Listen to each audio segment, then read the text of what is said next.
Déjame echarle gasolina al fuego, mi querido Ramiro Padilla Tondo.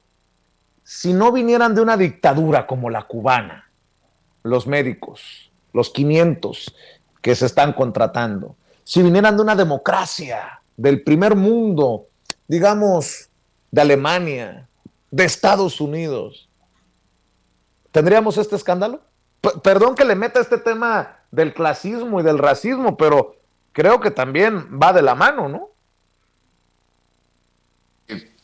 Es un asunto, como bien dices, como bien ha estado establecido desde siempre, que es una visión, como lo planteabas, desde ahora, desde la irrupción en los medios de la doctora Nacesi.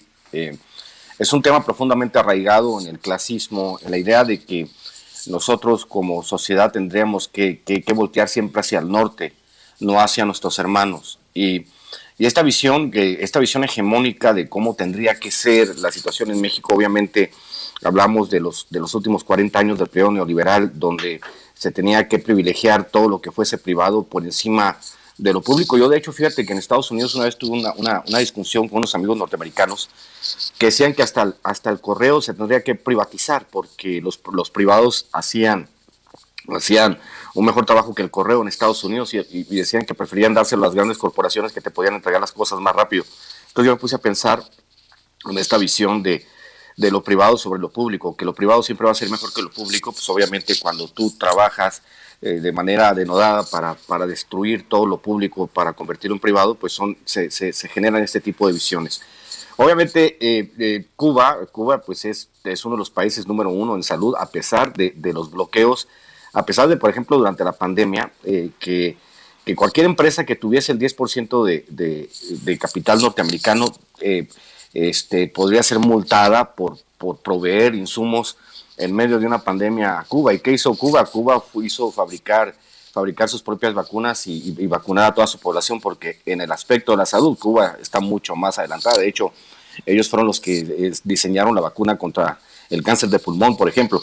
En muchos de los aspectos, y hay mucha gente que hace turismo médico para ir a la isla porque saben que eso es mucho más barato y es mucho. Yo tengo muchas historias con los cubanos, de hecho, los médicos cubanos son bravísimos en ese aspecto y saben ellos que son profesionales altamente calificados a pesar de los embargos y a pesar de esta visión neoliberal de que todo tendría que ser privado y que siempre los privados lo van a hacer mejor. Bueno, la sangría que hemos tenido nosotros en el asunto del sistema de salud en México, por ejemplo, el doctor Francisco Sepúlveda Cañamar, de hecho, que es un doctor que después voy a seguir citando y ojalá algún día lo invites, mi querido Vicente, que es un cuate que se dedica a desmentir todo este tipo de cosas, habla con cifras contundentes. Por ejemplo, dice que cada año, gracias al huachicoleo médico, se iban por el caño 300 mil millones de pesos, que había más de 317 hospitales abandonados en obra negra desde inicios de siglo, de los cuales han rescatado este gobierno, fíjate, para que le digan así,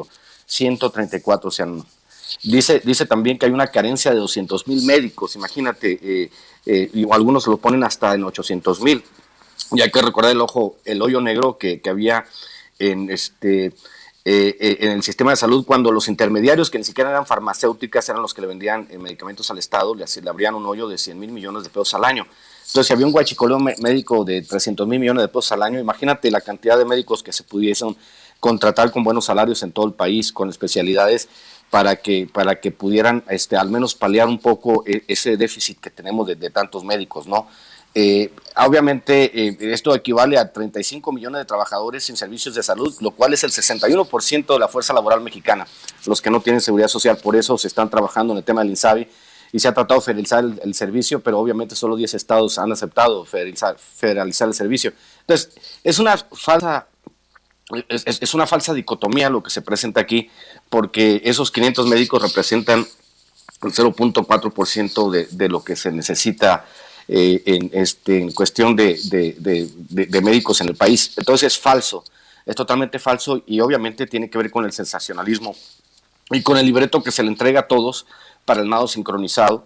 Y pues obviamente es una crítica genérica intercambiable. Esto es lo que dice Ciro, lo puede decir el Rivapayaso, lo puede decir Loré, lo puede decir todos, ¿no? Es simplemente digamos, una crítica del doctor Simi, ¿no? O sea, vamos a criticar lo mismo, es la misma crítica, pero más barata. Entonces, pues obviamente ya llega al punto en que nosotros decimos, ya señores, de verdad, ¿creen que criticando al gobierno van a ganar?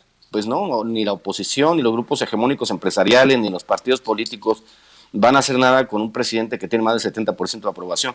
Entonces, esta es una más de las luchas, de los fuegos fatuos que enarbola la oposición para tratar de dañar a nuestro país, mi querido Vicente.